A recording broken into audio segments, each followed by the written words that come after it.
Thanks for joining. I'm Prashant. I am joining from Neelant Limited. I work as the lead technology advocate in the Microsoft practice here. And what we do is we are a global consulting and a solutions integration company. And we work with our customers in India, in the US, UK, Africa, and Australia. And we provide services in the area of data management, including analytics, reporting, machine learning, cognitive analytics, IoT, and blockchain. And we are a Microsoft Gold partner.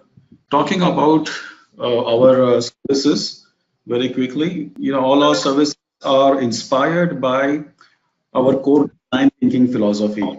And there are four main pillars of our integrated services. And business intelligence and advanced analytics is one of those pillars. So the topic of this webinar is really inspired by the work that we have been doing in this area. So having covered what I do and what my organization does, we'll get into the topic of this particular webinar. So what are we going to cover today? So I'm going to talk about the main technology trends and the business drivers that are driving big data programs. And then we will also talk about how does a big data program looks like and what does it constitute. And then why is it super important to know your data really, before you get onto the journey of big data implementation. After that, we will dive into some common architecture practices. And then we will also see how Microsoft Azure can be used in realizing those patterns. And last of all, we will talk about some key considerations that Neelant has been endorsing over the years. Let's start with a very big picture, right, of a 10,000 feet view. And what we'll see is there are three major trends that are shaping our immediate future. The first is very obvious, right? There is an exponential growth of data.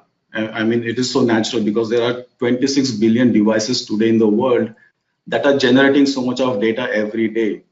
And in a few years, we are probably going to have 175 zettabytes of data with us.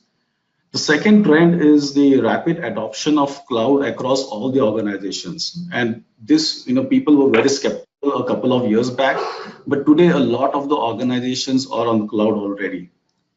And then the third is the rapid improvements that are happening in artificial intelligence.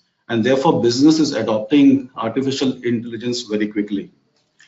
So these trends, right, if you see the data explosion, the adoption of cloud and the artificial intelligence, these are all enabling a lot of our organizations to create new business models and to enhance the existing ones. So for example, my customers are using these technologies to improve things like their processes, they are improving their customer experiences, they're achieving their regulatory compliance needs, creating new products, reducing costs, improving marketing, and also managing risk. And by doing this, they are outperforming a lot of others in the industry. And Neelant is partnering with them to build their big data platforms. So having seen what the technology advancements and what the business drivers are, let's get a look at what exactly a big data program looks like. Now, many of you might have already seen this definition of big data, right? This is a classical definition of big data where we say, there are three V's. It is characterized by these three V's. We always say big data is like it has a large data volume, it has a variety of data formats, and it has high velocity, near real-time data, and so on. But how does it translate into reality, right? So when we look at a big data program, first thing that will strike you that it is going to be a multi-platform architecture. And there are going to be multiple things in it. There is going to be a data warehouse. There is going to be a data lake probably. You might have some Hadoop clusters already, which you might want to coexist those clusters with your data warehouse and data lake. And obviously there is going to be a data integration layer to move components. And then in some cases, you might even want to use data virtualization, to run your remote queries. Now, naturally, if it is going to be a multi-platform architecture, then obviously we're going to require some kind of a governance model. And that governance model is probably going to be assisted by master data management and data catalog and search. What we are also going to have, obviously, because this is a big data platform, we're going to have lots of advanced analytics, right? We are going to have a data science team doing their research work. Then there's going to be a lot of machine learning and obviously business intelligence and reporting. So in a nutshell, what happens is when we look at the big data program, we see that it is going to have many components, it is going to have many layers, and it is going to have many technologies.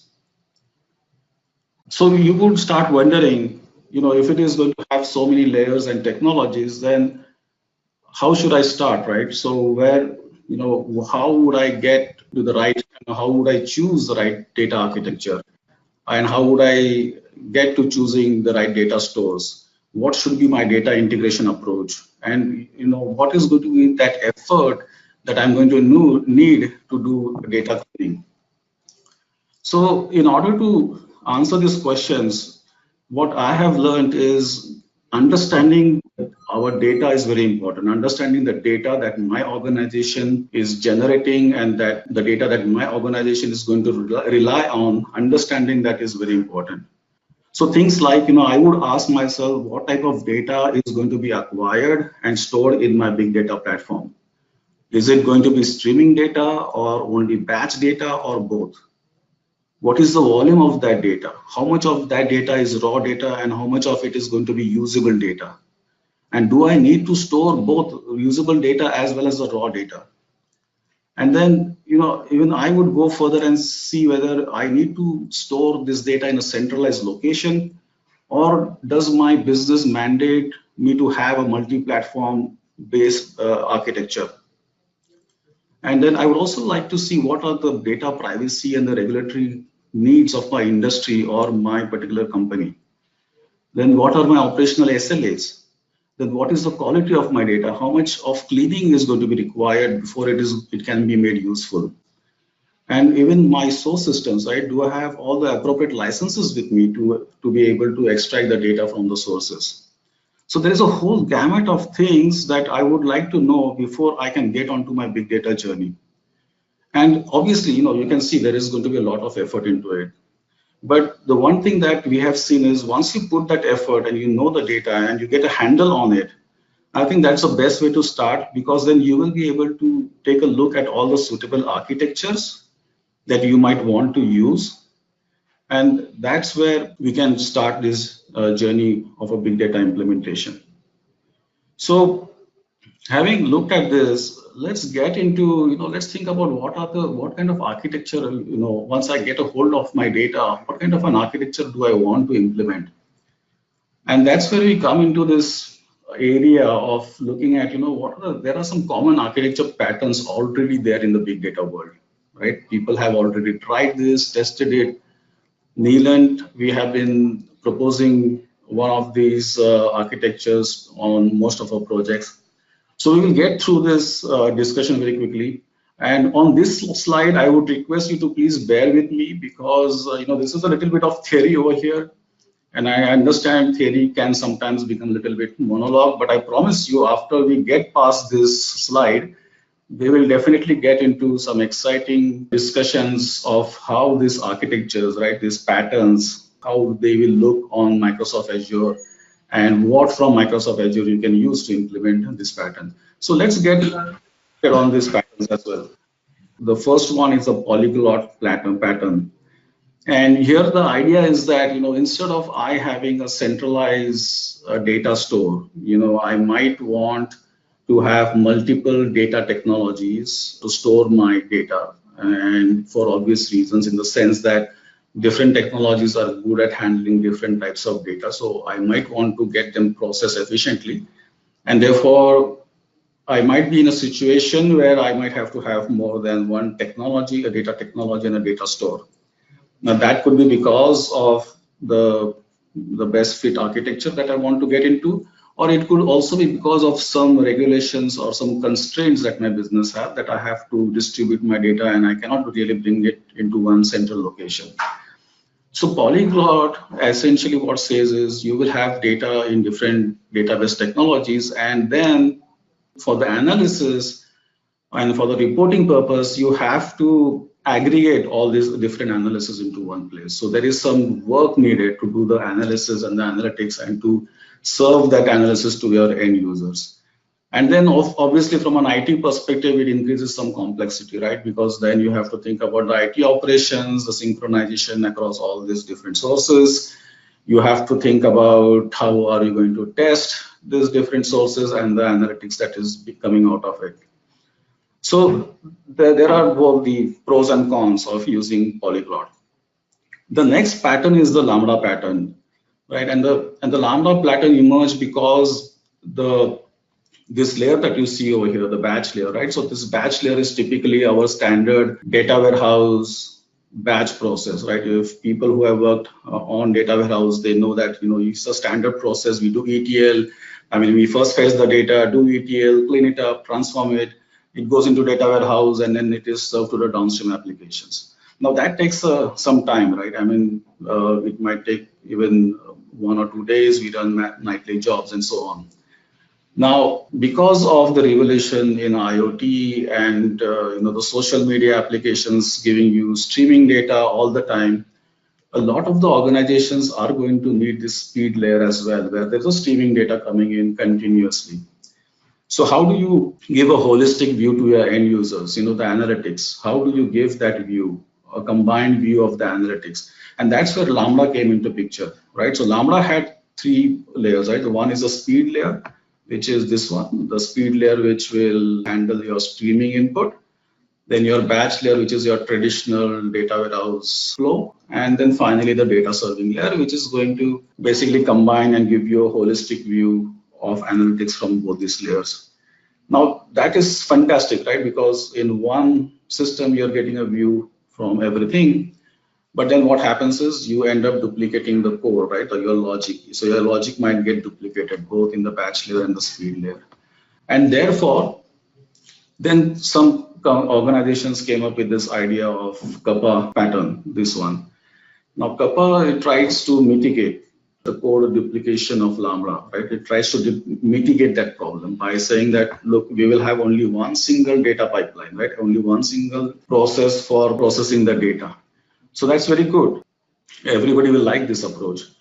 But then what happens is, what it also implies is that you have to have a single data source, right? A single data stream, in fact, which can supply all your data. So what it means is everything, all the data that you have in your organization, everything of that has to be written to this data stream, first of all, a single data stream, so that it gets processed in that single data pipeline.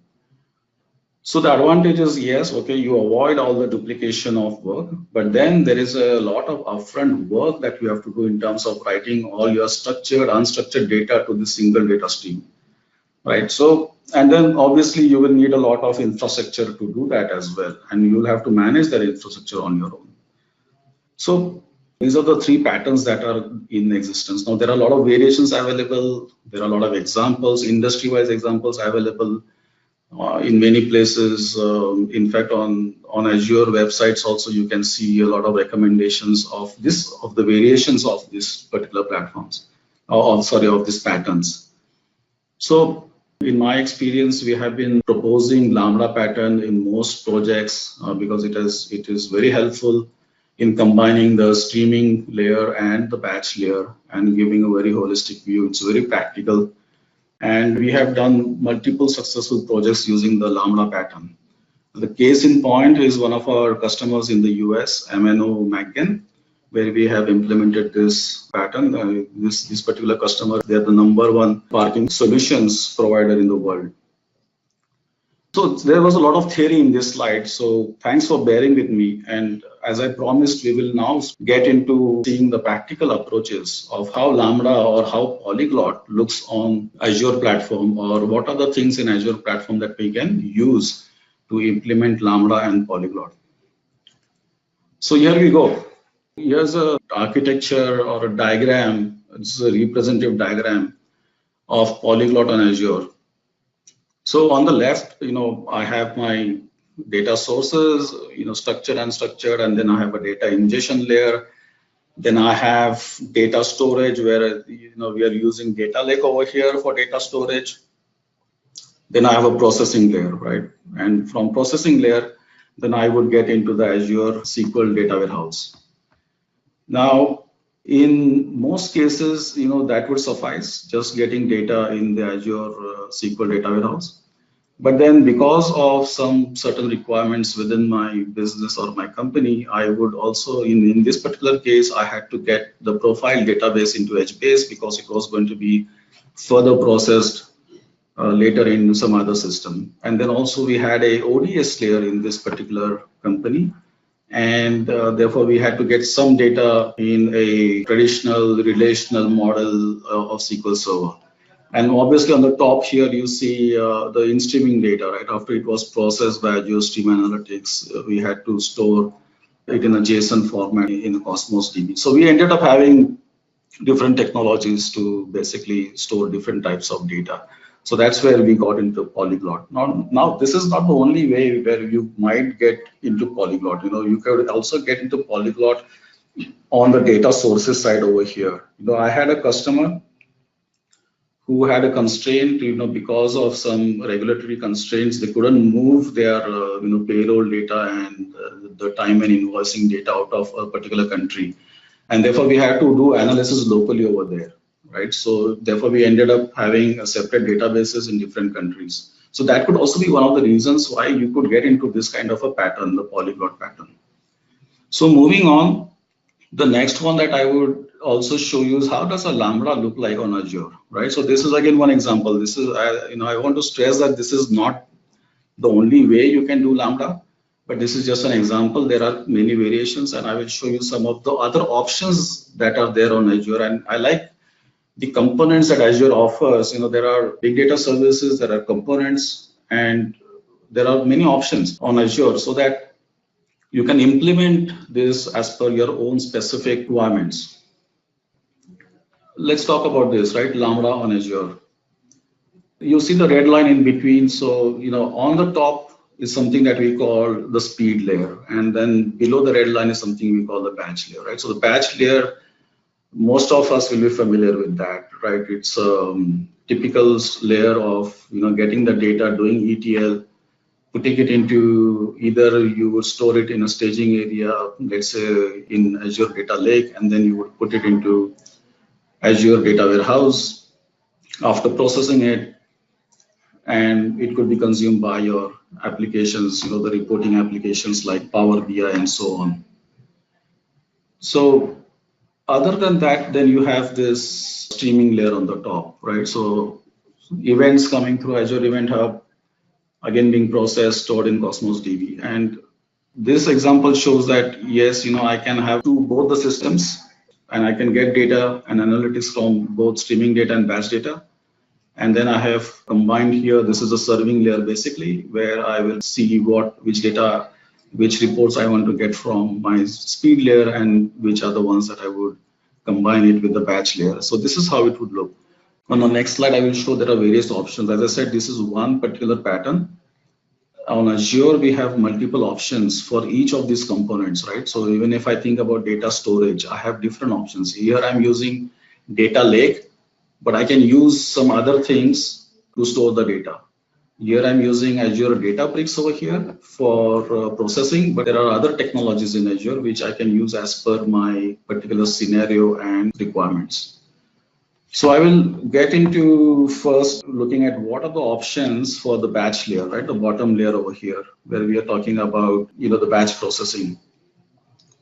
So if you look at the options, particularly for data storage, prep and train, and the serving storage, as I said, right, in my earlier slide, we were using Azure Data Lake, but then if I don't want to use it, if my requirements are a bit different, I can use blob storage as well over here, and then I can use SQL Server database also to store that. So then as I was saying, right, so processing again, you will have multiple options, right? You could use USQL from Data Lake Analytics, Azure Data Lake Analytics uses USQL. Or if you already have something on Hadoop, right, and you want to use your existing programs, the investments that you have done, you could do that. You could use it on Azure, right, because we have HD Insight on Azure, right? So you could still use all your current assets as well. On the serving front, obviously SQL Server, Azure SQL data warehouse is there, but then other than that, there are other options for you to use them on Azure. So multiple options available in Azure for the batch layer. Similarly, for the speed layer, right, we have more options again, right? So you could have Event Hub over here and the data coming from that. You could use Azure Stream Analytics to process it and then store it in Cosmos DB.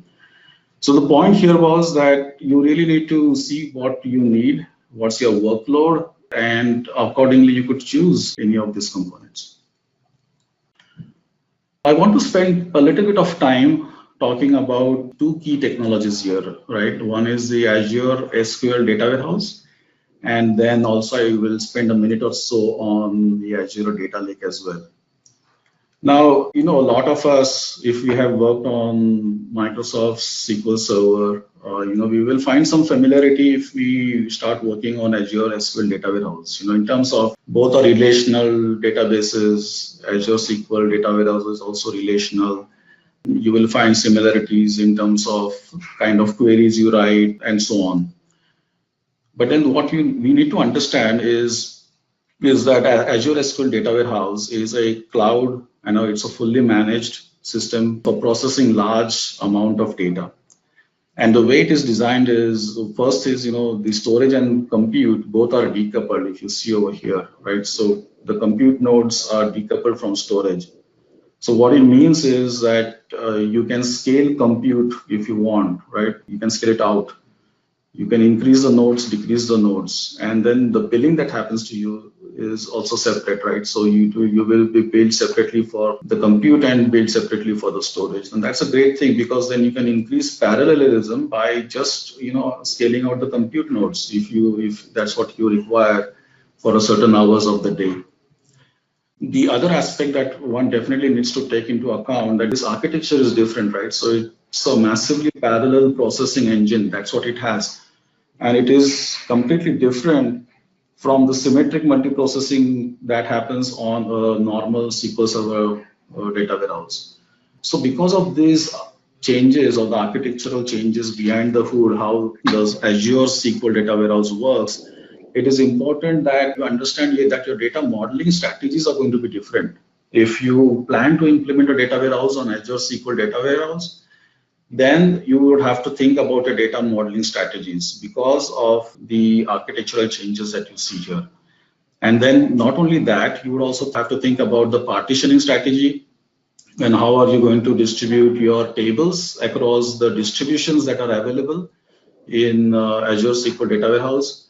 How are you going to use the in-memory structure? So all these things become important. And if you have somebody in-house, an expert in-house, that would be great. Otherwise, I would recommend to have some expertise to come in and work with you to do this, the data modeling and the partitioning and using things like clustered column index and so on. Right. So that was about the Azure SQL data warehouse. The next, I would go on and talk about a little bit about Azure Data Lake. I'm not going to talk a lot in depth, but wanted to highlight a few things. Now, Azure Data Lake is a hyperscale repository. There is no doubt about it, right? But I think the key value of it comes from the fact that businesses and your customers will be able to store any type of data that comes in its native format, and you can store it as it arrives in a data lake, right? And the value to the business is that they don't have to worry about using it immediately, right? The data comes in, you store it as it is in its native format. The business might want to analyze that data late. They might want to analyze it immediately or later, maybe after a month or after 6 months. And that's the value that data lake gives. And all the other components most of the components in Azure, like HD Insight, Azure SQL Data Warehouse, they all have connectors to the data lake. So it becomes very easy for you to connect to your data in data lake, start doing your analysis and so on.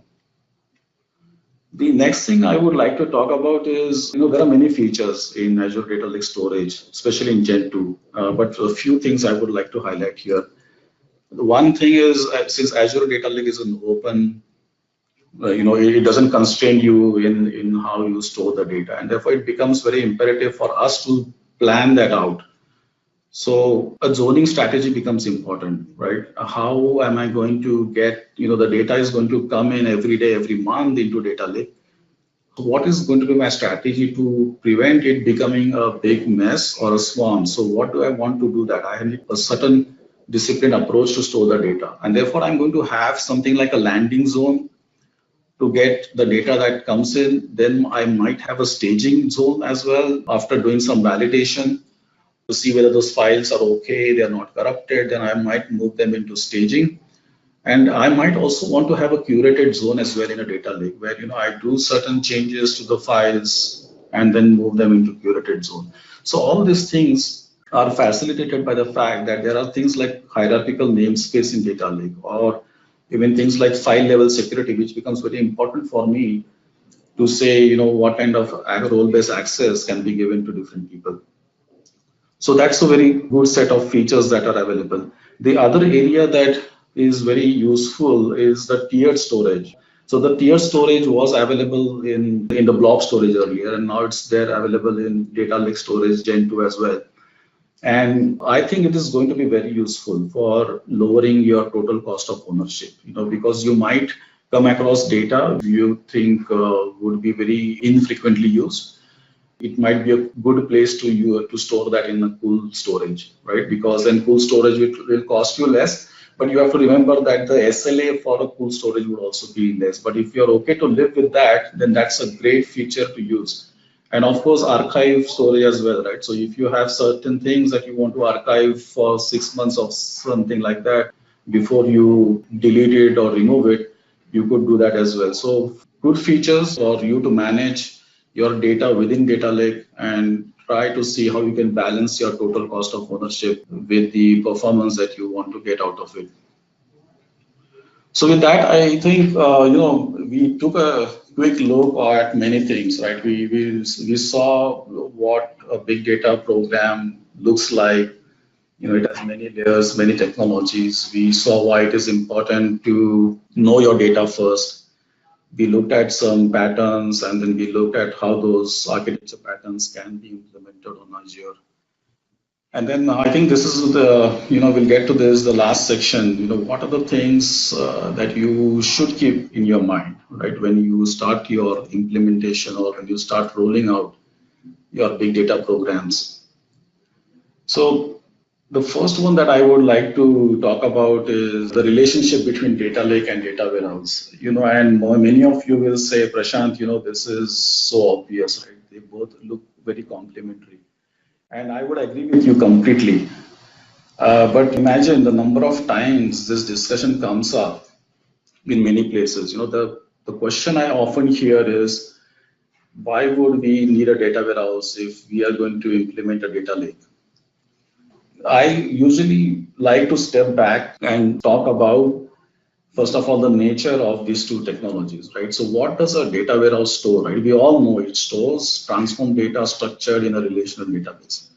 Whereas Azure Data Lake, we are looking at raw data completely, right? And we don't even know what comes in an Azure Data Lake, how it is going to be used in the future. We are just keeping it there because we know at some point of time, the data scientist in my company, my business is going to make use of that raw data, but that is going to happen later, maybe, right? So there's no structure to the what I store in data lake other than the zoning, the strategies that I might implement in terms of governance.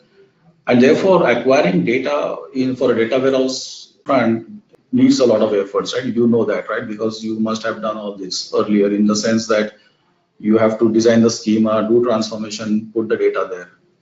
In a data lake, obviously, the effort to acquire data is very less.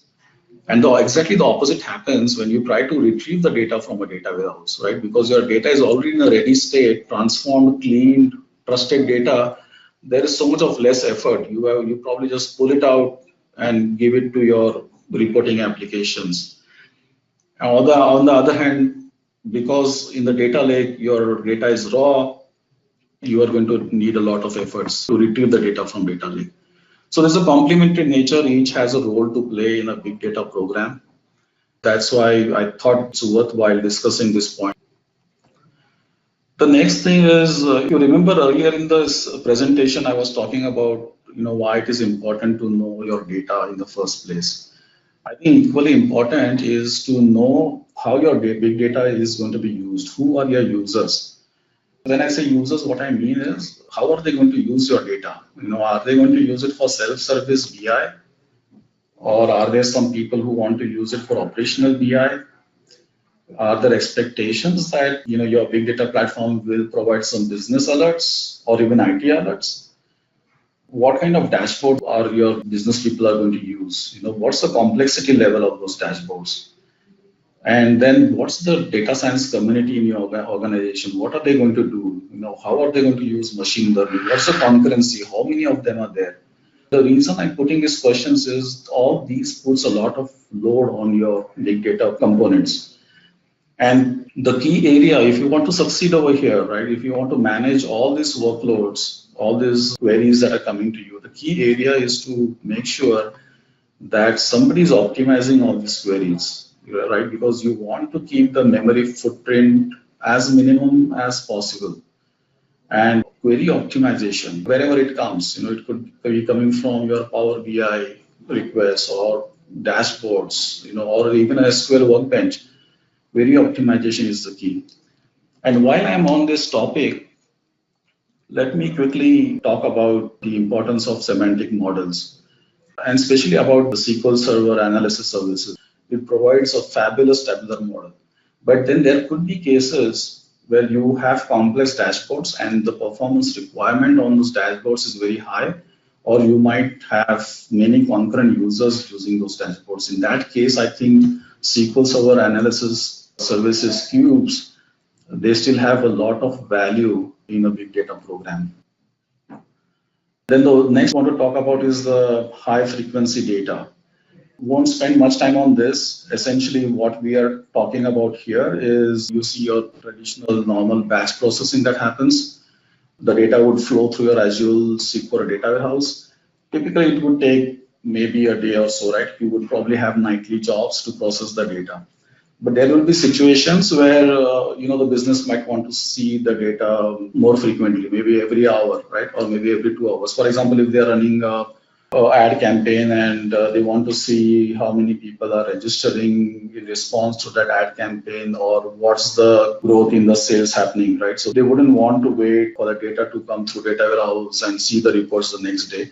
So they would want to see it immediately. So in that case, you could have this different path for some priority data. So it could be high frequency data. You could have a separate data mart to do that. Now, obviously, that is probably not very accurate data, because you are actually bypassing your transformation processes. But since business values this data, even if it is inaccurate, even if they want to see it quickly, that's why you're providing it. So, you probably want to keep it as a staging area, like with a history of only 24 hours, with a higher frequency of passing that data to your end, to your reporting applications.